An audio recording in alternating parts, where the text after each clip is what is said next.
এরকম করে থাকে ইন্ডিয়ান। ওই যে চশমা পরে ওটা কে গো? ইন্ডিয়ান। নেতাজি সুভাষচন্দ্র বসু। বসু। সুভাষচন্দ্র বসু কি করেছিল বলো তো? কাদেরকে? ইংরেজদেরকে। হ্যাঁ, দিয়ে বাঁচিয়েছিল কাদেরকে? বাচ্চাদেরকে বাঁচিয়েছিল।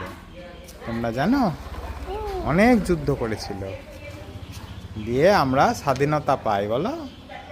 হ্যাঁ, বাচ্চারা হাসে, গান করে।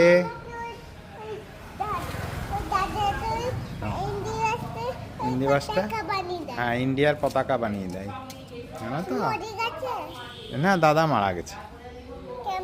ওই এরোপ্লেনে চেপেছিল, দিয়ে এরোপ্লেনটা বাস্ট হয়ে গেছে, দিয়ে মরে গেছে। হ্যাঁ, অনেক দিন আগে। হ্যাঁ, সেই জাপান যাচ্ছিল না, দিয়ে জাপানে গিয়ে মরে গেছে। দিয়ে আমরা দাদাটাকে কি করি? ভালোবাসি, পূজা করি। হ্যাঁ, ওটা সুভাষ দাদা। হ্যাঁ, হ্যাঁ, আমরা সবাই ভালোবাসি। জয় হিন্দ বলো। হ্যাঁ।